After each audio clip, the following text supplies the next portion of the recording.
Bien, les voy a explicar cómo es que voy a mirar el tema que vamos a trabajar en el día de hoy. Lo primero es que, pues, como dijo la doctora Sanavitis, sí, yo soy antropóloga y en mi paso por la Facultad de Estudios Generales, un paso de 38 años, este, me tocó en el Departamento de Ciencias Sociales desarrollar la unidad conocida como la unidad de hominización. Al momento de yo llegar no había tal unidad dentro del currículo del curso introductorio de Ciencias Sociales y me di a la tarea de desarrollar la misma. De ahí en adelante muchos compañeros incorporan esa unidad al curso. Dentro de esa unidad, que explicado de otra manera, es la unidad en donde se explica qué es el ser humano, cómo es que desde las ciencias sociales y particularmente la antropología entendemos lo que es la especie humana. Hay como una de sus partes importantes, ¿verdad? Toda una parte en donde se explica lo que es el origen del lenguaje y obviamente, como verán en la presentación de hoy, la importancia que tiene esa capacidad de producir lenguaje para los seres humanos y justamente cómo el lenguaje es en última instancia y esa capacidad lo que va a definir a nuestra especie. Así que lo que les estoy presentando en el día de hoy es obviamente adaptado a las necesidades del Centro de Competencias Lingüísticas y por la vía del Departamento de Español. La explicación más sencilla, ¿verdad?, que se le da a los estudiantes, que compartimos con los estudiantes en cuanto a en qué consiste el lenguaje y cuál es la importancia de la capacidad de producir lenguaje para la definición de los seres humanos. Como vamos a ver y al final de la presentación voy a inclusive explicar que no solamente el lenguaje es importante en términos de la definición de los seres humanos, sino que es justamente lo que establece los vínculos sociales entre los seres humanos y por lo tanto es de donde se produce lo que llamamos cultura, ¿verdad? Así que como verán, el lenguaje es algo sumamente importante. En segundo lugar, y antes de empezar, les voy a hacer referencia al título de la presentación. Les digo, el lenguaje contado por una antropóloga, precisamente haciendo un guiño a una serie de libros de reciente publicación. Me refiero al libro La vida contada por un sapiens a un neandertal, libro que está acompañado de un segundo libro que es La muerte contada por un sapiens a un neandertal, escrito, publicado en este caso, el primer libro, La vida contada por un sapiens a un neandertal, lo tengo aquí. La ficha de estos libros aparece al final de la presentación. Son libros de Juan José Millás y Juan Luis Arzuaga, que es un importante paleontólogo, antropopaleontólogo español, que ha estado a cargo de las importantes excavaciones paleoantropológicas de el yacimiento de Atapuerca en el norte de España. Así que recomendándoles este libro en primer lugar, un libro que narra un montón de los temas que voy a estar tocando en el día de hoy, haciendo un guiño, ¿verdad?, al título del libro, ¿verdad? Pues comienzo entonces a contarles sobre el lenguaje. ¿Okay? Unos objetivos generales de la presentación, aunque vamos a entrar en otros temas, ¿verdad? Obviamente, lo primero es conocer cuándo, ¿verdad? Y cómo es que surge el lenguaje, familiarizarnos con los requisitos para el desarrollo. O sea, hablamos del lenguaje, pero ¿qué se necesita para el desarrollo del lenguaje? Entender la complejidad del proceso de producción de conocimiento desde la perspectiva neurológica hasta la fisiológica, ¿verdad? Comprender el proceso de producción de las categorías lingüísticas, la estructura mínima del proceso de producción del lenguaje, las formas en que se manifiesta el lenguaje y conocer la importancia del proceso de producción del conocimiento en la socialización y la cultura, como les había mencionado. Bien, ¿cuándo surge el lenguaje? Bien, lo primero es los humanos somos la única especie que maneja el lenguaje, ¿verdad? Que maneja lenguajes. La única especie que tenemos la capacidad de producir lenguaje. Y en este contexto, cuando yo comenzaba a decir esto a mis estudiantes, me empezaban a traer los ejemplos de los animales. Bueno, pero es que los pájaros, los monos, tal, se comunican. Y aquí, pues, una breve explicación. Ciertamente, entre muchos animales hay formas de comunicarse, hay formas en que ellos, ¿verdad?, comunican diferentes cosas. Y aquí les pongo justamente la imagen de un pavo real, ¿verdad?, luciendo, ¿verdad?, su bello plumaje. Acción, ¿verdad?, que llevan a cabo estos pájaros justamente en el momento en que ellos están en vías de atraer a las hembras, la especie de los pavos reales, ¿verdad?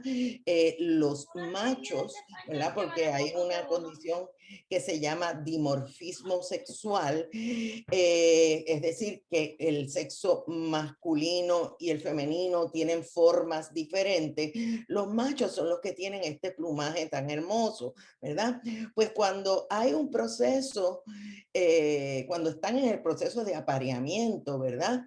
Los machos atraen a las hembras luciendo este plumaje. Podríamos entender, ¿verdad?, que esto es una forma de comunicación, y lo es, ¿verdad?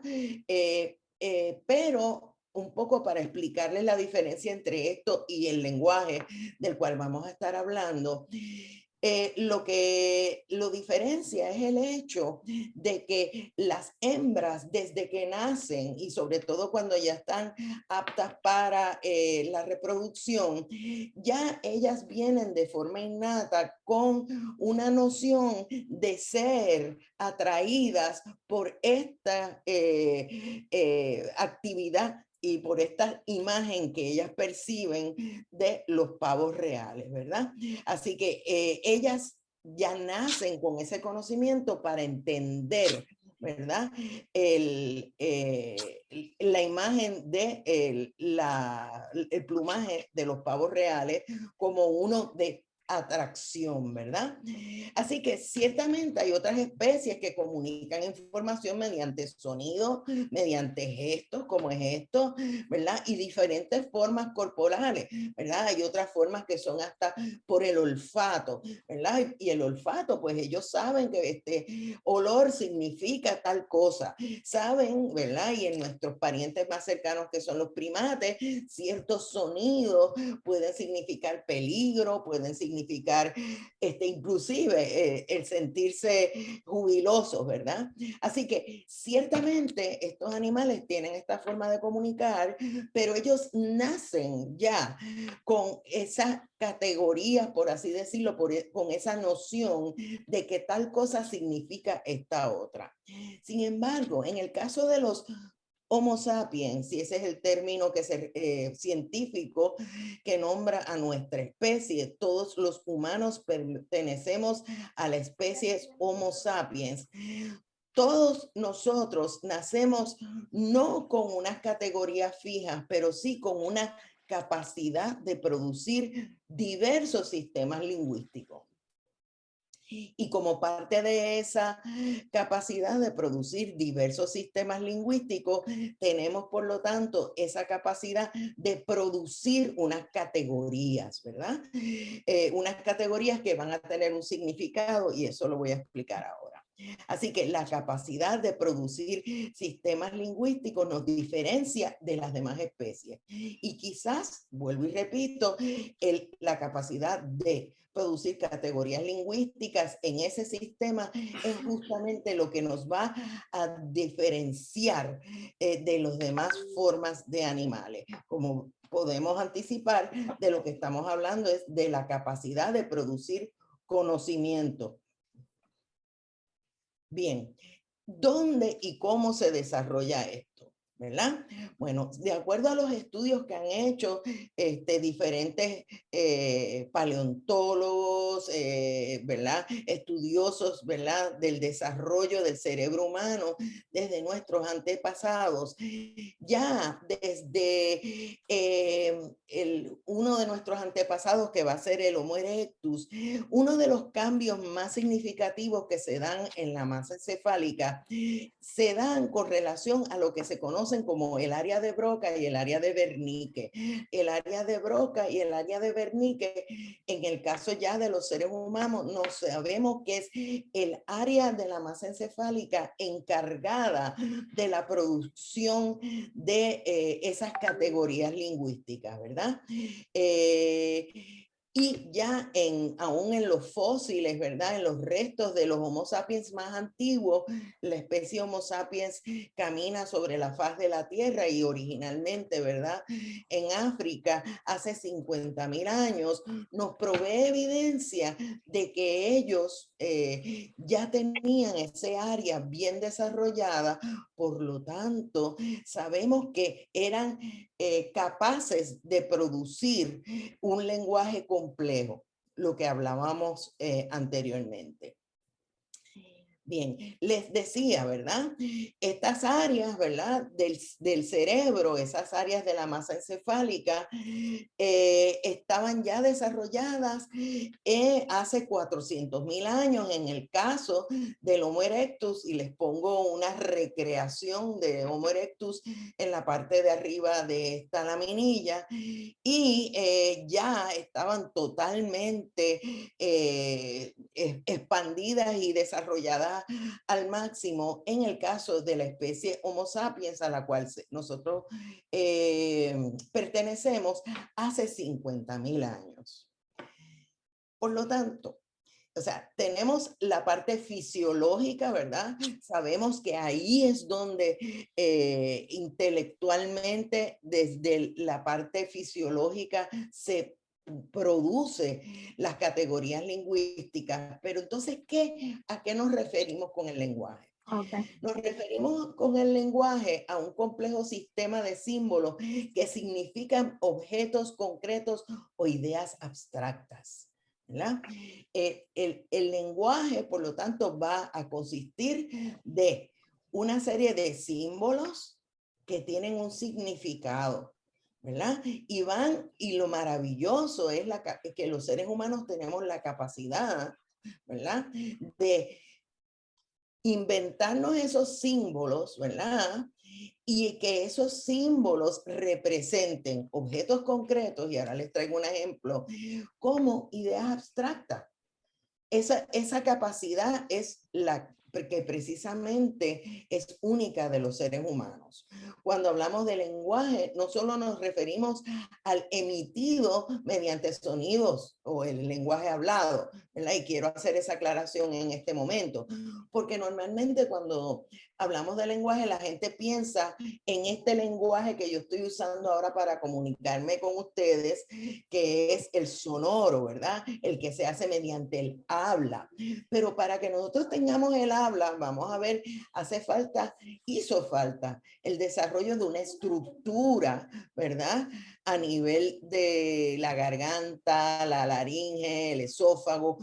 Pero vamos a ver que hay personas que no tienen la capacidad de emitir los sonidos que, por ejemplo, yo estoy emitiendo, ¿verdad? Pero que sin embargo, por ser humanos, por ser seres humanos, ¿verdad? Pueden manejar algún tipo de lenguaje. Por lo tanto, nos referimos con lenguaje a esa capacidad de otorgarle significados a los sonidos o a las señas físicas o gráficas que manifestamos. Porque fíjense ustedes que si ustedes están leyendo lo que yo he puesto aquí en la laminilla, ustedes están manejando a la vez el lenguaje escrito, en este caso en español. Y si ustedes manejan el lenguaje escrito en inglés, están dando cuenta de la capacidad que ustedes tienen como seres humanos de poder manejar no solamente el lenguaje hablado en español, el lenguaje escrito en español, el lenguaje escrito en inglés y posiblemente también el lenguaje hablado en inglés, sin considerar el hecho de que si usted es un estudioso de las matemáticas, muy seguramente usted puede también manejar el lenguaje matemático, ¿verdad? Así que un poco les doy esta información para que vean que sí, la capacidad última o más importante es la que ocurre a nivel de nuestra capacidad intelectual vinculada a esas dos partes del cerebro que les enseñé anteriormente, y es la que precisamente nos permite a nosotros los seres humanos el crear esas categorías, organizarlas en un sistema y por ende manejar lenguaje. Repito, cuando hablo de lenguaje no estoy hablando solamente del hablado.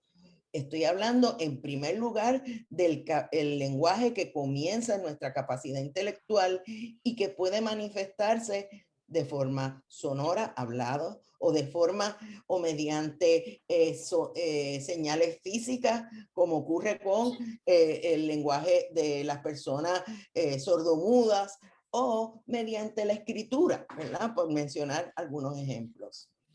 ¿Qué es el lenguaje? El lenguaje es el producto de la producción de conceptos.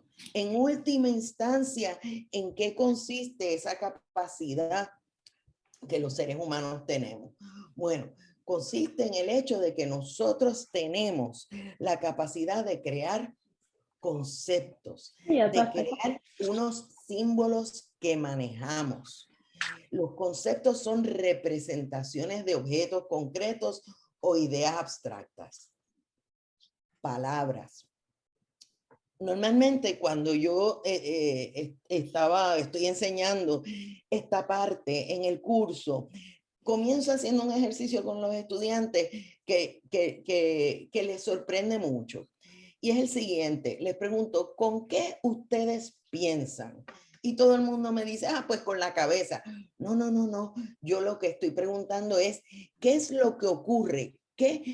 ¿Con qué es que se produce eso que ustedes llaman pensamiento? Y vamos a ver que la contestación es que pensamos con ideas. Y la representación mínima de una idea es una palabra. La palabra. He ahí la síntesis de una idea en un lenguaje. Una palabra que significa, ¿verdad?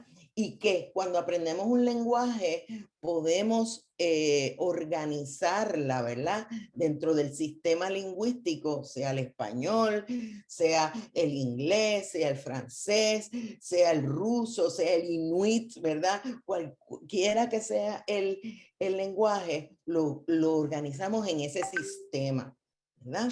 Y ahí es que está la capacidad fundamental y única que tenemos los seres humanos.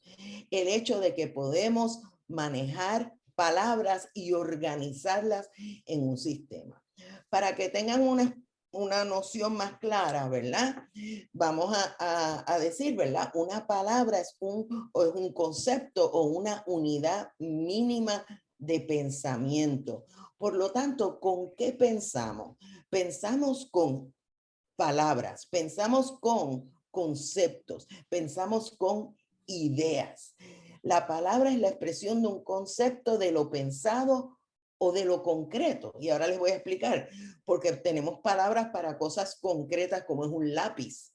Lápiz representa la idea de ese objeto que usamos para escribir y que en inglés podría ser su expresión sonora, pencil, ¿verdad? Y aunque nosotros no estamos viendo ahora aquí el lápiz, más que el que está en la imagen encima de la cabeza que estamos viendo, ¿verdad? Sabemos que esa imagen representa un lápiz, que el lápiz, el sonido que estoy emitiendo representa la idea del lápiz, y el lápiz en última instancia, que en inglés es pencil, ¿verdad? Significa lo mismo, ¿ok? Significa lo mismo. He ahí una representación o una idea de ese objeto, que es un objeto concreto, ¿verdad?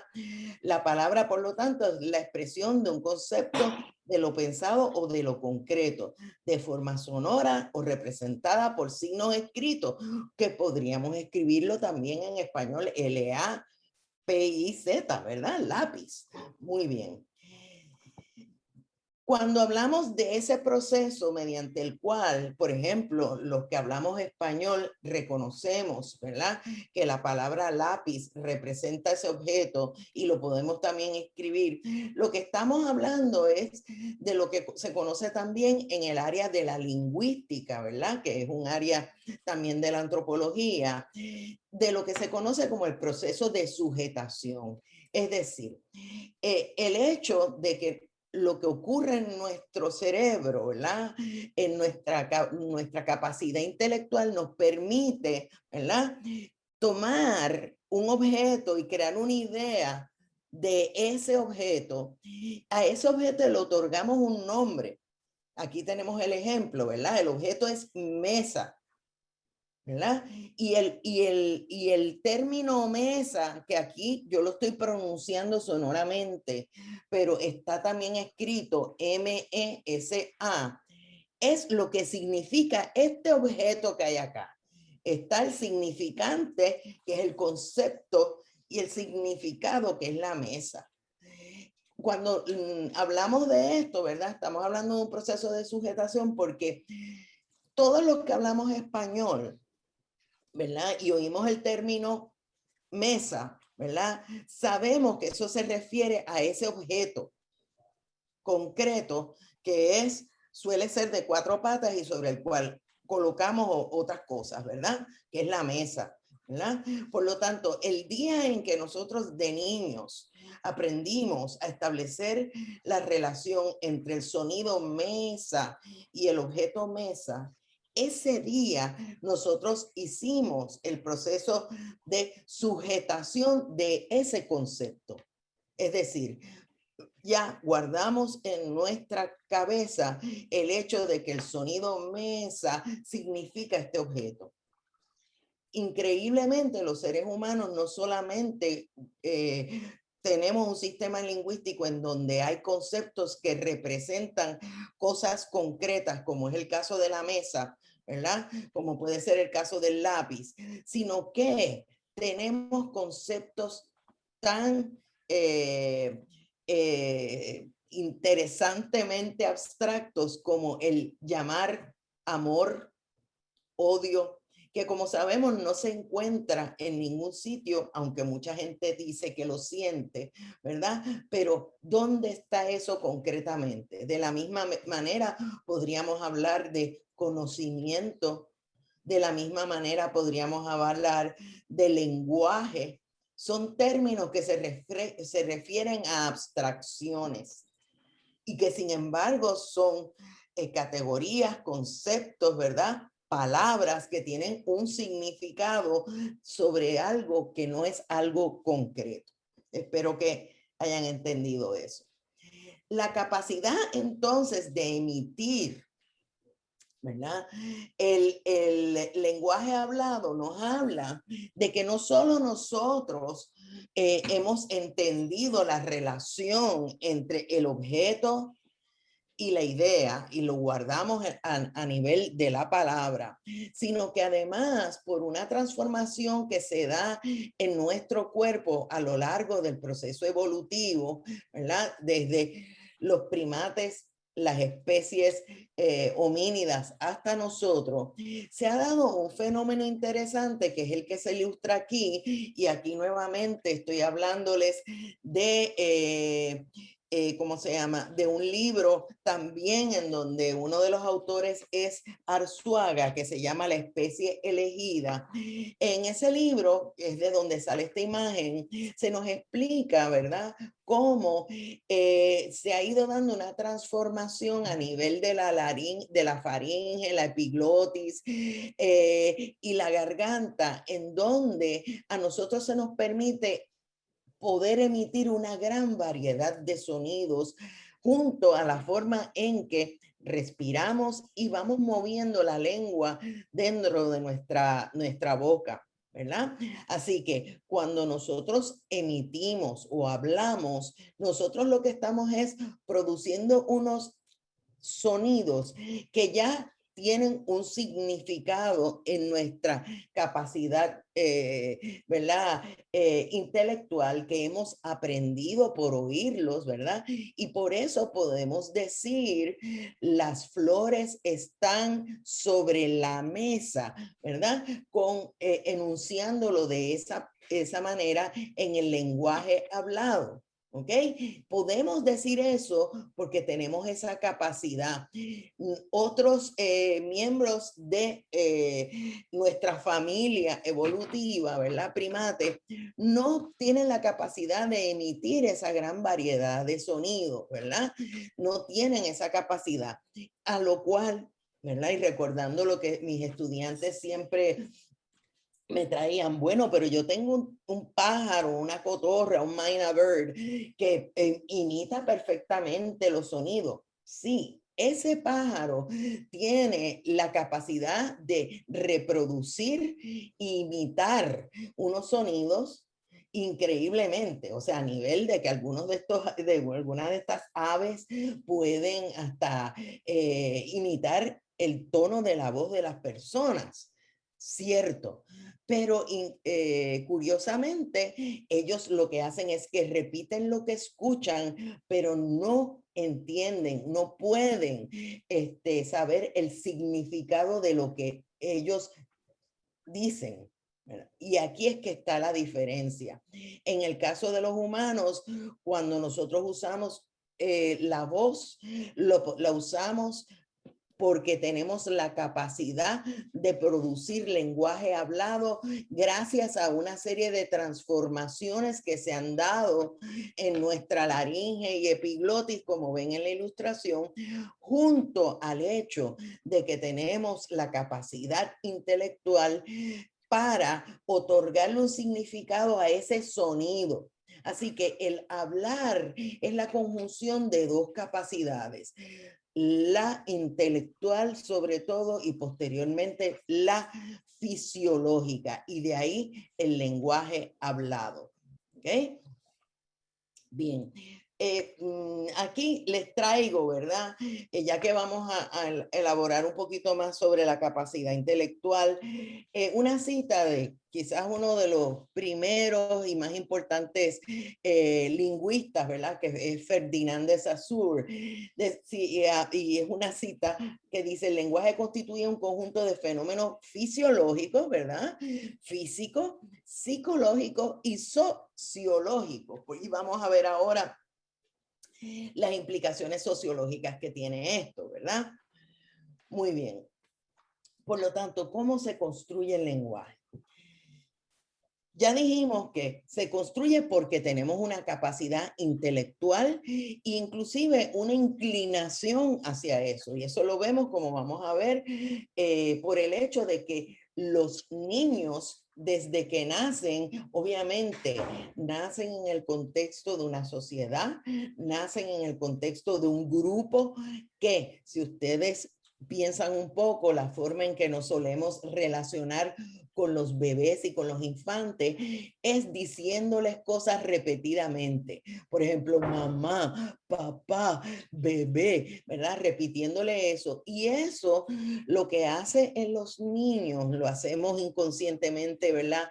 Los adultos al relacionarnos con los niños, es estimular esa capacidad que ya tienen los niños para empezar a establecer esa relación entre el sonido y el significado, ¿verdad? Así que se construye el lenguaje a base de palabras, conceptos, ideas, ¿verdad? Y en los niños cuando empieza a decírsele eso, ellos todavía no tienen desarrolladas las partes vocales para poder emitir los sonidos. Fíjense que los bebés empiezan a, a enunciar cosas, a hacer sonidos así, hasta que eventualmente van desarrollando el manejo de ese sonido y entonces ahí ya empiezan a decir una que otra palabra, ¿verdad? Y el lenguaje, por lo tanto, requiere de esas palabras, conceptos, ideas, pero el lenguaje no solamente son palabras, conceptos, ideas al azar, sino que, y eso es parte de la capacidad intelectual que también tenemos los seres humanos, es que tenemos la capacidad de rápidamente organizar estas palabras en una serie de acuerdo a una serie de reglas gramaticales que no nos enseñan en la escuela, ¿verdad? Que tenemos que rápido captamos, aprendemos del oír a las personas hablar y nos lleva a organizar estos conceptos en lo que es un sistema lingüístico. Es bien interesante el ver cómo los niños al aprender el lenguaje, inclusive al conjugar los verbos, a veces el error que cometen conjugando algunos verbos es precisamente el conjugarlos de acuerdo a la regla estándar. Y lo que hay que entonces decirle a los niños, no, es que cuando tú pones tal verbo en futuro, ¿verdad? No se dice así, se dice de otra manera, porque ese verbo es irregular. Pero interesantemente, el niño, cuando usa el verbo originalmente, lo está usando de acuerdo a la regla general del sistema lingüístico. Eso es sin que él haya ido a la escuela y haya aprendido gramática, ¿verdad? Sin que haya aprendido a conjugar verbos ni nada, como se aprende cuando uno aprende gramática en la escuela. Así que, ¿cuáles son las características del lenguaje? ¿Verdad?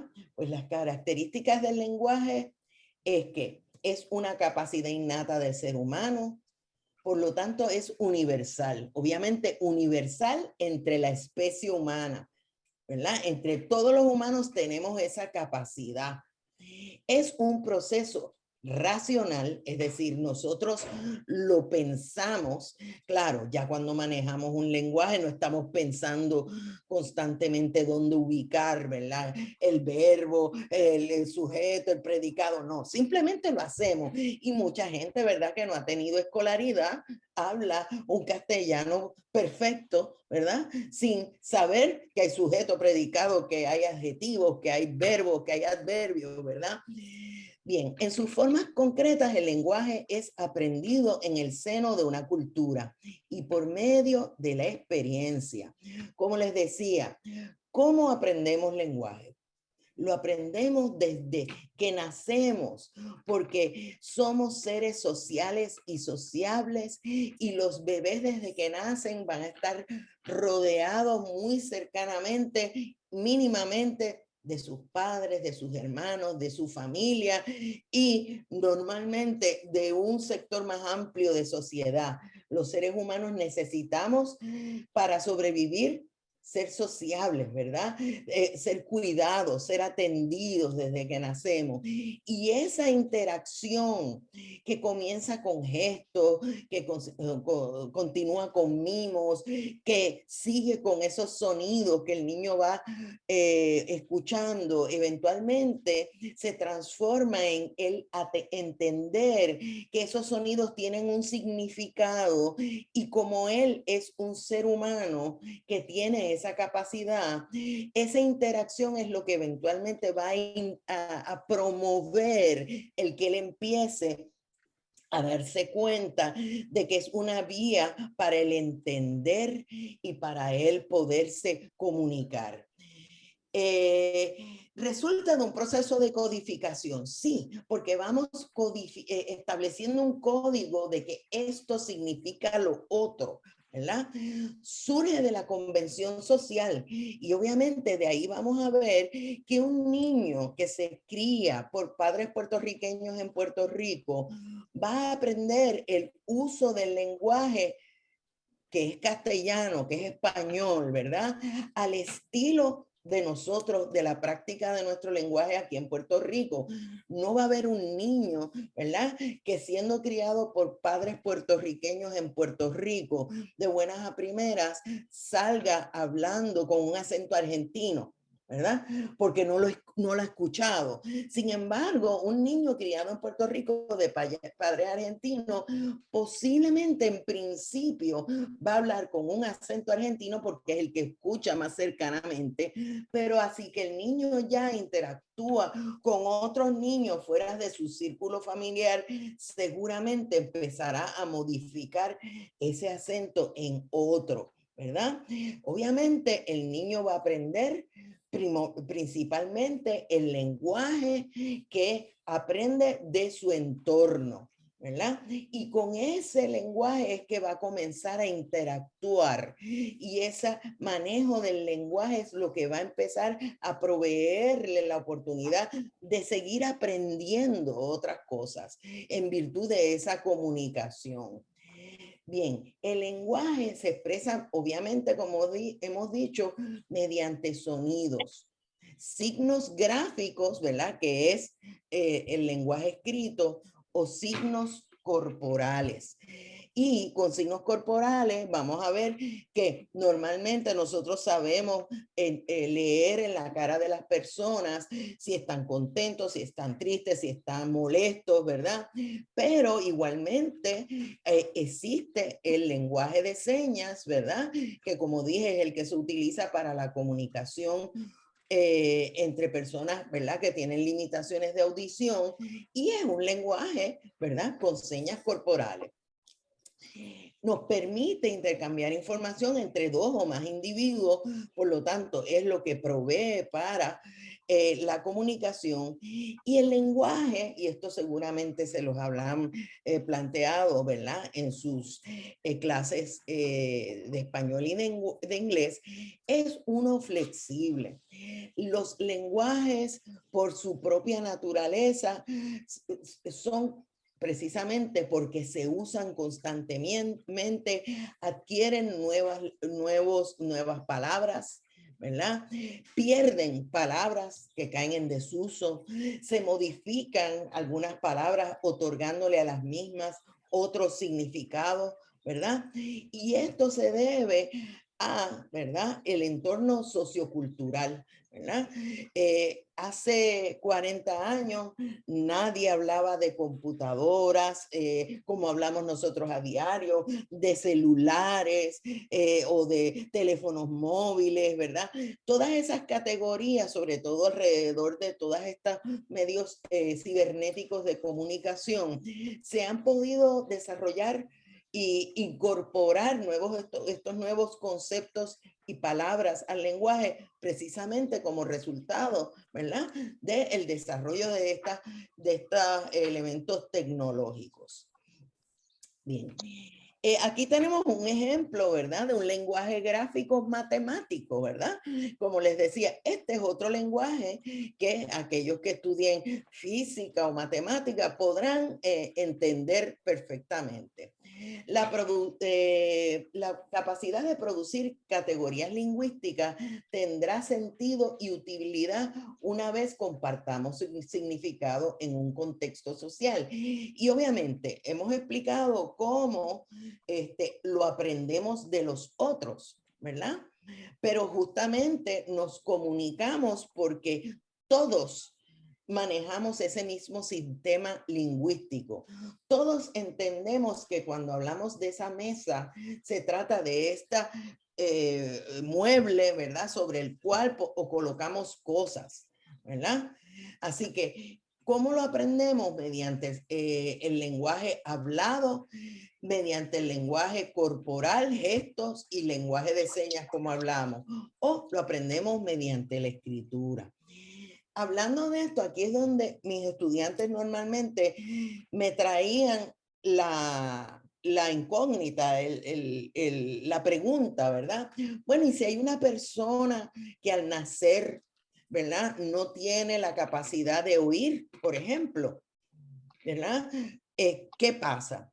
Pues miren, uno de los mejores ejemplos para este caso lo tenemos con la poeta Helen Keller, de quien posiblemente algunos de ustedes hayan visto varias películas que se han hecho sobre su vida. Helen Keller, norteamericana, es una niña que nace en una familia acomodada de Estados Unidos y muy temprano en su infancia sufre una fiebre que la deja sorda y ciega.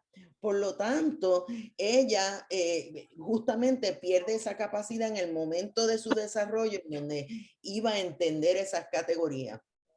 Para hacer la historia larga, corta, pasa por muchas maestras que tratan de comunicarse, los padres que están acomodados pagan diferentes maestras y solamente una que venía acostumbrada a relacionarse con niños y personas ciegas y con limitaciones auditivas, es la que logra mediante un sistema de señas de tacto establecer una comunicación con ella que es precisamente la que va a permitir que ella entienda que esas sensaciones táctiles que ella está teniendo tienen un significado a partir del cual ella se le abre el mundo, se puede comunicar y siendo ciega y sorda, llegó a ser una escritora y una importante poeta.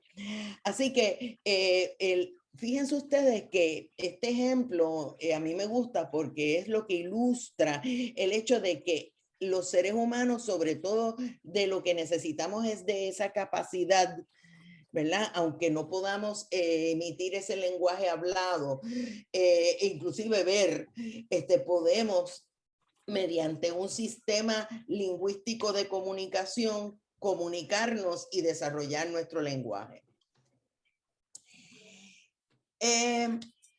¿Cómo los seres humanos desde un principio desarrollamos esto? Ok, los seres humanos obviamente somos una especie que ya teníamos una capacidad para todo esto que acabamos de explicar, desarrollar categorías lingüísticas y producir un lenguaje. Y posiblemente los primeros humanos que tuvieron esa capacidad comenzaron otorgándole sonidos con significado a las cosas que les rodeaban. Y un paso muy importante que nos habla del desarrollo del lenguaje es el hecho de que vamos a ver que desde muy al principio del origen de los seres humanos, vamos a ver el surgimiento de lo que se llama el arte rupestre. El arte rupestre, rupestre refiriéndose a las cuevas, es justamente una evidencia de la capacidad que ya tienen estos seres humanos para producir lenguaje. No sabemos cuántas palabras ellos usaban, cómo era su lenguaje, pero sí sabemos que tenían la capacidad de producirlo porque tenían la capacidad de representar mediante estas pinturas extraordinarias que se encuentran alrededor del mundo, ¿verdad? En muchas cuevas. Lo que ellos veían a su alrededor. Aquí lo que nos están demostrando los que hicieron estos dibujos es que ellos tienen la capacidad de observar lo que les rodea y de reproducirlo mediante dibujos en una pintura en las paredes de esta cueva. Lo interesante es que con este arte rupestre lo que nosotros estamos viendo es lo que va a ser la antesala, lo que anticipa el desarrollo de la escritura, que como vamos a ver, va a tener en su origen los dibujos, ¿verdad? Que representan directamente objetos, ¿verdad? Y aquí vamos a ver cómo, ¿verdad? El alfabeto que nosotros inclusive usamos cuando los lingüistas hacen un estudio del origen de los símbolos del alfabeto, vamos a ver que muchos de esos símbolos tienen, y observen ahí la A, están vinculados a un dibujito de algo concreto, ¿verdad? La A va a ser una evolución, ¿verdad? Una transformación de lo que originalmente era un símbolo como de una cabeza de vaca, ¿verdad? Así que de ahí viene la A. Bien. Bien, así que obviamente no solamente para que haya lenguaje hace falta, repito, ¿verdad? Esa capacidad individual que vamos a tener los miembros de nuestra especie Homo sapiens de establecer la relación entre una idea, ¿verdad? Y un sonido, un gesto y demás, sino que para que haya un lenguaje tiene que haber un compartir de esas categorías entre varias personas, entre los miembros de una sociedad. No existe un lenguaje de una persona. Si solo una persona tiene una categoría para nombrar una idea o un objeto y no lo comparte con nadie, eso no es parte de un lenguaje. ¿Ok? Así que vamos a ver que igualmente no existe una cultura de una persona. Y obviamente eso es lógico en el contexto de que sí, los seres humanos somos gregarios, los seres humanos necesitamos vivir en grupo para poder sobrevivir. Y para poder sobrevivir hace falta el compartir sobre todo un sistema de comunicación, y ahí es que entra bien importante, de forma bien importante, el lenguaje, ¿verdad?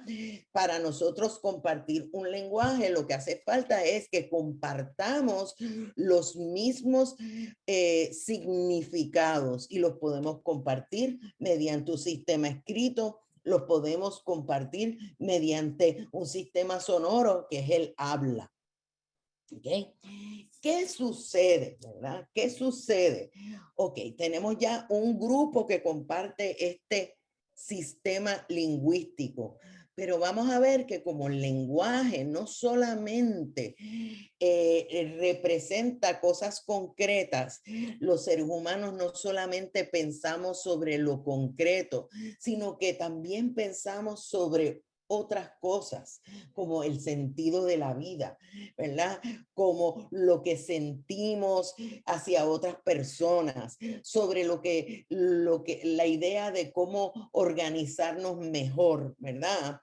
Pues vamos a ver que en cada lenguaje se le va a otorgar a esos símbolos, y va a haber una cantidad de categorías que van a ser muy particulares a esa sociedad y a esa cultura, proveyéndole así al grupo en su conjunto lo que vamos a llamar una visión de mundo o una cosmovisión. El lenguaje no solamente tiene, por lo tanto, por así decirlo, una función útil y concreta, sino que además tiene la función de proveernos de una visión, de una perspectiva de mundo. Y eso es lo que va a hacer a los que son de una sociedad o una cultura, el manejar un lenguaje con unas particularidades e inclusive tener una perspectiva de lo que los rodea muy particular a esa cultura, ¿verdad? Establecimos que las categorías mínimas de conocimiento pues son las palabras. Cada una tiene un significado. Las aprendemos a partir de la socialización a la que estamos obligados por nuestra condición de ser sociales. Las aprendemos porque nacemos con la capacidad de manejar esas categorías e internalizar la estructura de un lenguaje. Las categorías lingüísticas nos servirán de ahí en adelante como referentes para entender nuestro entorno, como estímulo para producir un nuevo conocimiento y como herramienta para la supervivencia. Por lo tanto, fíjense ustedes qué función tan importante tiene el lenguaje y a su vez parte de esa capacidad única que tenemos los seres humanos. Entre los humanos, el aprendizaje de categorías y conceptos lingüísticos es parte de nuestro proceso de crecimiento. Los niños tienen una predisposición, nacen ya con esa predisposición para el aprendizaje y uso del lenguaje. La incorporación de categorías lingüísticas entre los niños va a promover el desarrollo de nuevas expresiones. Y cuando ya usted ve que el niño, aun cuando no tenga un vocabulario muy grande, miente, ¿verdad? O empieza a decir que no, ya ahí hay una comprobación, ¿verdad? De que el niño está manejando las categorías y al nivel de que sabe de que con ella puede mentir. Y es verdad que ya eso nos habla de un proceso intelectual complejo, en donde el niño sabe lo que es la realidad y lo que no es, o por lo menos lo percibe. Las categorías lingüísticas se utilizan para la interacción entre los grupos y obviamente tienen que ser compartidas, como les decía.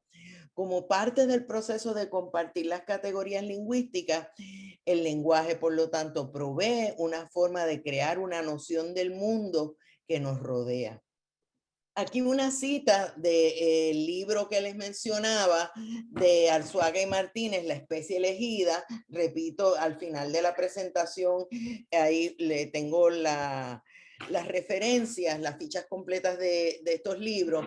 Y él dice, en el caso humano, el paso de información de unas generaciones a otras se denomina cultura. Esta clase de memoria colectiva e imperecedera es en parte universal y en parte varía con cada etnia. Recordemos que una etnia es una cultura. Cada grupo, cada familia, ¿verdad? Tiene sus particularidades. Fíjense que en las familias a veces hay ciertos términos o ciertas cosas que se usan solamente dentro de la familia. Su carácter acumulativo es lo que ha hecho posible los grandes avances de la ciencia y la técnica. Y no solamente tenemos una capacidad ilimitada de producir estas categorías lingüísticas, ¿verdad? Estas ideas, estos conceptos, sino que a la misma vez tenemos una capacidad ilimitada de almacenar y manejar estas categorías. De ahí la importancia, ¿verdad?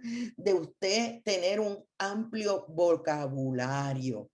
En la medida en que usted maneja un vocabulario más amplio, usted está teniendo la posibilidad de pensar y producir conocimiento de una manera mucho más amplia y compleja.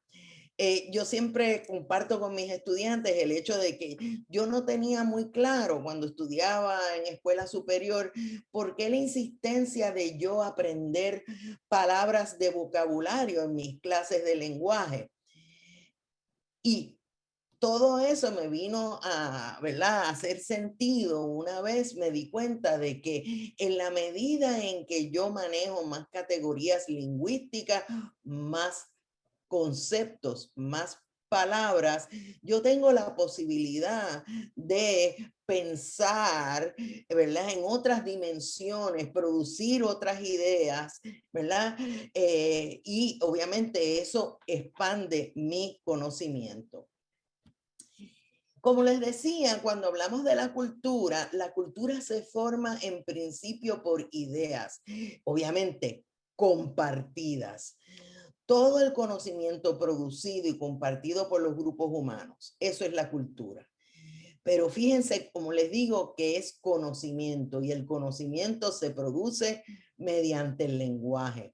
Se produce mediante la creación de categorías lingüísticas que son parte del lenguaje del grupo. La misma siempre está en un constante proceso de construcción y transformación. No hay cultura fija. Todas las culturas están constantemente transformándose, igual que el lenguaje, porque son el producto del lenguaje.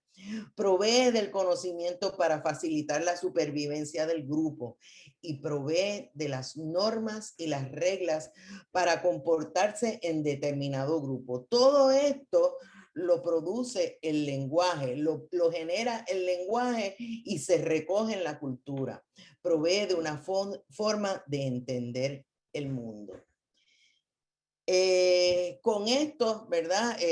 Terminó mi presentación. Aquí podrán ver las referencias. Usted comentó que el lenguaje es una forma de comunicación Sí. y también comentó que los animales que no son humanos tienen su propia manera de comunicarse. Y entonces, ¿por qué esa manera de comunicarse entre los animales no se considera como un lenguaje? Bueno, porque bueno, es un lenguaje, la de los animales. Lo que pasa es que es un lenguaje sumamente limitado en donde ellos ya desde que nacen saben, ellos ya lo saben, el significado de determinado gesto o determinada sonido. Y hay un límite y eso es lo que ellos saben y es entre ellos y eso no cambia y ellos nacen ya con esa capacidad. Los humanos, ¿verdad? No solamente tenemos la capacidad, o déjame decírtelo de esta manera, los humanos nacemos con la capacidad, pero no nacemos sabiendo español o sabiendo inglés o sabiendo chino, no. Nosotros nacemos con la capacidad y a lo largo de esa interacción que se da desde que somos chiquitos, es que vamos aprendiendo el significado y vamos teniendo la capacidad de aumentar categorías de forma infinita. O sea, en la medida en que un ser humano, aunque sea viejito, tenga la capacidad de pensar y aprender, puede seguir añadiendo categorías lingüísticas y puede seguir produciendo nuevo lenguaje. En el caso de los animales, no. En el caso de los animales, ellos saben eso, sí, se comunican con eso, nacen con ese conocimiento de forma innata y no hay variación a eso. El ejemplo que te di de las aves, como los myna birds y eso, que aprenden, ellos oyen y lo que hacen es repetir lo que oyen, pero ellos no saben lo que significa. Por lo tanto, es otra dimensión, es una repetición. En el caso de los animales que usan gestos, ellos ya nacen, como el ejemplo de los pavos reales, ellos ya saben, las pavos reales hembras, saben que cuando ellas ven eso es que el macho los está llamando, ¿verdad? Pero eso, ellos nacen con ese conocimiento. Y aunque vean otras cosas, ellos no van a poder entender más que eso. No sé si te explique, Gabriel. Sí, muchas gracias. Ok. Sí. Tengo una pregunta. Si puede hablar un poco sobre el arte rupestre y cómo influyó en la escritura. Veo que tiene suma importancia ya que anticipa el desarrollo de la escritura. Sí. Pues cómo no, pues como les dije, ¿verdad? Quise mencionar eso para darles un panorama general, ¿verdad? Normalmente en los cursos pues yo me detengo y elaboro más. El arte rupestre lo coloco aquí porque es justamente una prueba de que los seres humanos tienen la capacidad de expresarse de forma pictórica y tienen la capacidad de observar ese animal, pensarlo y reproducir lo que significa ese animal. Así que un poco lo que está es planteándonos que estos seguramente tenían un lenguaje hablado, lo que el arte rupestre solo sale a partir de la existencia de la especie Homo sapiens, que es la que va a tener esta capacidad intelectual del manejo del lenguaje tan extraordinaria, porque ahí es que se ve ya el desarrollo de esas partes neurológicas que mencioné, y obviamente el hecho de que inclusive se manifiesten pictóricamente, pintando en las cuevas, obviamente es una manifestación de que ellos ya no solamente seguramente tienen un lenguaje hablado, sino que a la misma vez pueden reproducir unos mensajes ahí.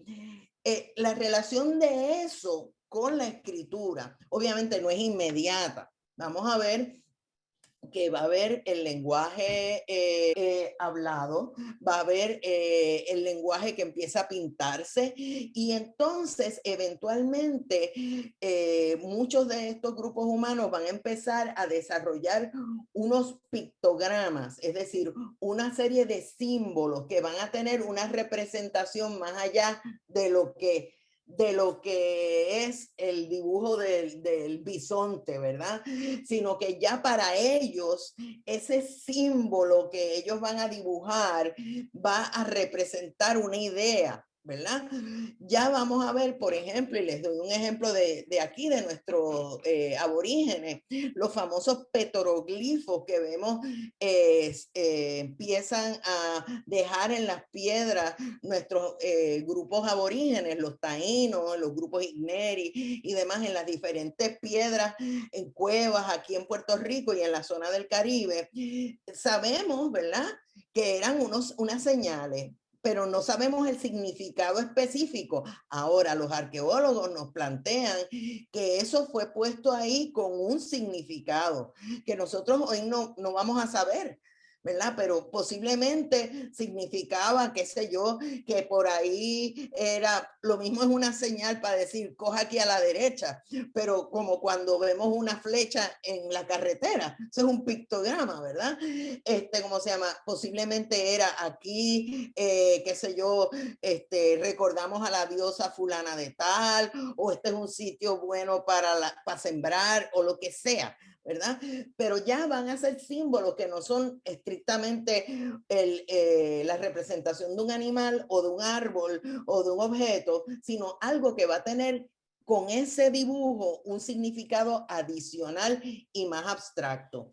Eso es lo que nos lleva a esos símbolos que eventualmente se van a transformar en el caso de la trayectoria de el árbol lingüístico, ¿verdad?, más de las lenguas occidentales, en el alfabeto que nosotros manejamos. Sí, estamos en la lengua escrita. Yo sé que había mencionado cuando ciertos sonidos como lápiz, pues sabemos que el lápiz, después reconocemos ese sonido con el objeto. Pero si traducimos eso, no en inglés, porque en inglés pienso, pero hay como un ejemplo de japonés, el Japón.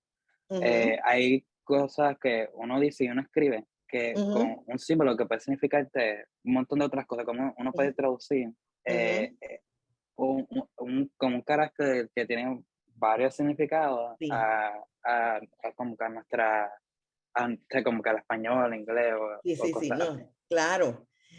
Fíjate, gracias por traer eso. Obviamente por la limitación de tiempo yo no entré en ejemplos que te puedo dar de diferentes lenguajes. Y por ejemplo, en el caso de las lenguas orientales, el chino, el japonés, fíjense ustedes que el alfabeto de ellos es uno que claramente, ¿verdad?, se origina en pictogramas. Y a veces con un solo símbolo, lo que nosotros diríamos es una letra, ¿verdad? Tiene un significado o múltiples significados. En nuestro lenguaje, el significado de una palabra puede depender, o sea, puede variar dependiendo del contexto en que uno ponga la palabra, ¿verdad? Y eso es lo extraordinario de nuestra capacidad intelectual y de nuestra capacidad del manejo de un sistema lingüístico. ¿verdad? Sí, y ciertamente en diferentes idiomas un símbolo lingüístico que puede ser pronunciado puede tener múltiples significados. Y de hecho, hablando de las posibilidades del significado de las palabras dentro de una lengua, ¿quiénes más pueden saber eso más que los poetas? Que pueden con palabras sencillas producirnos unas imágenes extraordinarias. Ahora Maribel Ortiz dice, gracias por la presentación. El concepto de neotenia podría ampliar este sentido de una capacidad innata que no se agota. Sí, nosotros trabajamos con la noción de que los seres humanos no tenemos instintos y obviamente todo lo aprendemos. Una pregunta, sino un comentario y acerca de lo que usted dijo sobre un niño que nace con padres puertorriqueños y habla puertorriqueño, un padre que habla con padres argentinos y nace en Puerto Rico y habla con expresiones puertorriqueñas. Pues yo quería comentar que yo soy el perfecto ejemplo sobre esa dinámica, porque soy alguien con padres chinos, porque nació en República Dominicana, pero me mudé a Puerto Rico a los 7 años y la manera de yo expresarme es con expresiones puertorriqueñas de español. Yo no hablo el español de República Dominicana porque yo no fui criado allí, sino por aquí. Y son que quería recalcar ese acto gracioso. Eres un caribeño de origen chino. Sí. Yo comparto algo de eso contigo, pero nada, así que un poco ahí la experiencia, pero soy puertorriqueña. Gracias por compartir.